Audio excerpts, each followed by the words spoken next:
அனைவருக்கும் வணக்கம். Welcome to Nachiyal academy and this is Jai. Today நம்ம என்ன டாபிக் பார்க்க போகிறோம்னு பார்த்தோம்னாக்கா எக்ஸாம் பாயிண்ட் ஆஃப் வியூவில் வரக்கூடிய இம்பார்ட்டன்ட் டாபிக் எல்லாமே இனிமேல் உங்களுக்கு யூடியூப்பில் வீடியோஸாக வர ஆரம்பிச்சிடும். இன்றைக்கி நம்ம ஃபர்ஸ்ட் டாப்பிக்காக என்ன பார்க்கலாம், ஆல்ரெடி நம்ம ஒரு 3 டாபிக் பார்த்துருப்போம். ரொம்ப இம்பார்ட்டன்ட் தான், சரிங்களா? இப்போ வந்து நீங்கள் ரொம்ப பரபரப்பாக படிச்சுன்னு இருப்பீங்க. இருந்தாலும் வந்து பார்த்தோம்னாக்கா எக்ஸாம் பாயிண்ட் ஆஃப் வியூவில் கேட்கறதுக்கு வாய்ப்புள்ள இம்பார்ட்டன்ட் டாபிக்ஸ் எல்லாமே நான் உங்களுக்கு பிடிஎஃபாகவும் கொடுத்துட்றேன். இந்த வீடியோ முடியும் போது உங்களுக்கு ஒவ்வொரு வீடியோலையும் பார்த்தோம்னாக்கா கீழே பிடிஎஃபாக என்னோட ஷார்ட் நோட்ஸே உங்களுக்கு பிடிஎஃபாக நான் கொடுத்துட்றேன், சரிங்களா? எதுக்காகனாக்கா நீங்கள் எக்ஸாமுக்கு என்ன பண்ணக்கூடாது, ஒரு பதட்டத்தோடு இன்னும் நம்ம முடிக்கலையே, இதெல்லாம் இன்னும் நிறைய படிக்கணுமேன்ற ஒரு பதட்டம் உங்களுக்கு வந்துடக்கூடாதுக்காக தான் இந்த லாஸ்ட் டைமில் பார்த்தோம்னாக்கா உங்களுக்கு மறக்காத அளவுக்கு ரொம்ப இம்பார்ட்டண்டாக இது எந்த டாப்பிக்லாம் வந்து எக்ஸாமில் ரொம்ப கேட்கறதுக்கு வாய்ப்புள்ள டாபிக்ஸாக இருக்குதோ அண்ட் கரண்ட் இஷ்யூஸ் ரிலேட்டடான கொஸ்டின்ஸ் எல்லாமே பார்த்தோம்னாக்கா உங்களுக்கு கவர் ஆகிடும், சரிங்களா? ரொம்ப யூஸ்ஃபுல்லாக இருக்கும், நீங்கள் கண்டிப்பாக பயன்படுத்திக்கோங்க. இப்போ எக்ஸாம் பார்த்தோன்னா கிட்ட வந்துருச்சு, இன்னும் 1 மந்த் தான் இருக்குது. சில பேர் பார்த்தோம்னாக்கா என்ன பண்ணிட்டு இருப்பீங்க, ஓரளவுக்கு படித்து முடிச்சுட்டு இருப்பீங்க. சில பேர் வந்து இன்னும் படிச்சுட்டு தான் இருப்பீங்க. நீங்கள் என்ன பண்ணணும்னாக்கா படிச்சுட்டு இருந்தாலும் சரி, படித்து முடிச்சிருந்தாலும் சரி, சைட் பை சைடு வந்து ரிவிஷன் நீங்கள் ஸ்டார்ட் பண்ணிவிடுங்க, சரிங்களா? Polity, economics and unit 6 revision வந்து ஒரு ரிவிஷன் கம்ப்ளீட் பண்ணிவிடுங்க குயிக்காக. அதை கம்ப்ளீட் பண்ணிட்டு பார்த்தோம்னாக்கா சைட் பை சைடு நீங்கள் இன்னும் படிக்காத டாபிக்ஸும் பார்த்தோம்னாக்கா ரொம்ப லாஸ்ட் வரையும் வச்சுன்னு போயிருக்கக்கூடாது. ஒரு ஜூன் 15க்குள்ளேயே நீங்கள் என்ன பண்ணிடணும், படிக்க வேண்டியது புதுசாக படிக்க வேண்டியது எல்லாமே கம்ப்ளீட் பண்ணி முடிச்சிடணும், ஓகேங்களா? இது ஒரு அவேர்னஸாகவும் எடுத்துக்கங்க. சரி, ஓகே. இப்போ நம்ம பார்க்க போகிற டாபிக் என்னன்னு பார்த்தோம்னாக்கா சர்வதேச புக்கர் பரிசு. நீங்கள் ஆல்ரெடி ஓல்டு கொஸ்டின் பேப்பரை பார்க்கும்போது தெரிஞ்சிருக்கும். அவார்ட்லேருந்து கண்டிப்பாக ஒரு 2 கொஸ்டின் வந்து கரண்ட் அஃபேர்ஸ் ரிலேட்டடாகவும் கேட்குறாங்க. சில கொஸ்டின்ஸ் பார்த்தோன்னு வச்சுங்களேன், ரொம்ப பழைய ஒரு இயர் பார்த்தோன்னா 2018 இந்த விருதை வாங்கினது யாரு, 17 வாங்கியது யாரு, அது போலயும் வந்து கேட்டுறாங்க, சரிங்களா? இப்போ இந்த புக்கர் பரிசு பார்த்தோம்னாக்கா இலக்கியத்துறையில் ரொம்ப இம்பார்ட்டண்டான ஒரு அவார்டு. கண்டிப்பாக எக்ஸாமில் நிறைய முறை 2 முறை கேட்டிருக்காங்க, இனிமேலும் கேட்கறதுக்கான வாய்ப்புள்ள ஒரு டாபிக் தான். சரி, ஓகே, நம்ம டாபிக் உள்ள போயிடலாம். பாருங்க, நம்ம பார்க்க போகிறது வந்து சர்வதேச புக்கர் பரிசு, ஓகேங்களா? 2025ஓட சர்வதேச புக்கர் பரிசு. அந்த புக்கர் பரிசு யார் வாங்கினாங்க அந்த புக்கோட நம்ம பார்த்துருவோம். அது இல்லாமல் அது ரிலேட்டடான ஒரு சில எக்ஸ்ட்ரா பாயிண்ட்ஸை நான் உங்களுக்கு சொல்லிடுறேன், சரிங்களா? ஓகே, இதோட சிறப்பு என்னன்னு பார்த்தோம்னாக்கா இலக்கிய விருதுகளிலே மிக முக்கியத்துவம் வாய்ந்த பரிசு. சர்வதேச அளவில் பார்த்தோம்னாக்கா இது இந்த சர்வதேச புக்கர் பரிசை சொல்றாங்க. 2004ஆம் ஆண்டுல வந்து புக்கர் பரிசை அறிமுகப்படுத்துறாங்க. முதல் விருதை வந்து 2005ஆம் ஆண்டு வழங்குறாங்க, ஓகேங்களா? அப்போ நம்ம எப்படி கேட்பாங்கனாக்கா சர்வதேச புக்கர் பரிசு அறிமுகப்படுத்தப்பட்ட ஆண்டு அப்படின்னு கேட்டாக்கா 2004 தான். முதல் சர்வதேச புக்கர் பரிசு வழங்கப்பட்ட ஆண்டு அப்படின்னு கேட்டாக்கா 2005 நம்மளுக்கு தெரியணும். ஓகே, தொடக்கத்தில் பார்த்தோம்னாக்கா 2 ஆண்டுகளுக்கு ஒரு முறை வந்து இந்த விருதை தராங்க.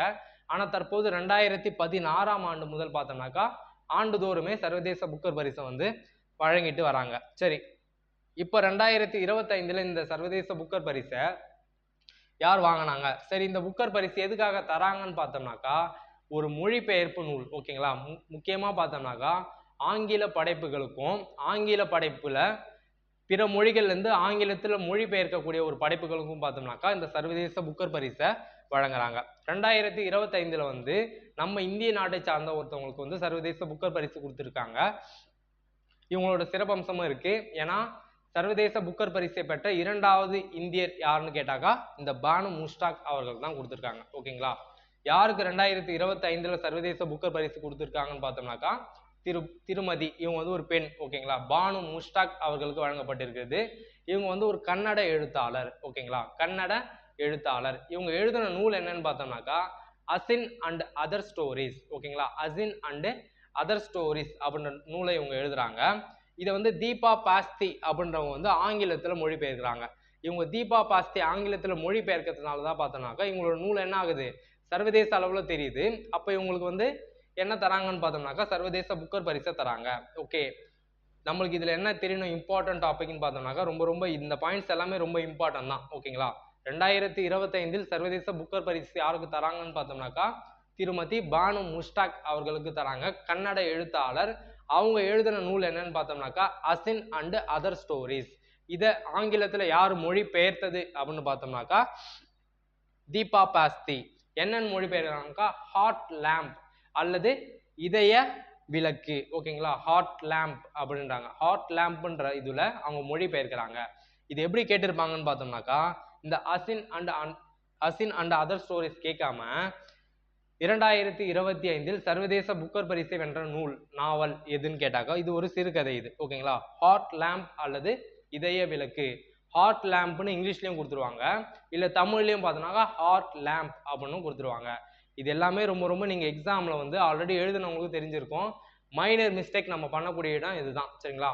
ஹார்ட் லேம்ப்னு நமக்கு தெரியும்.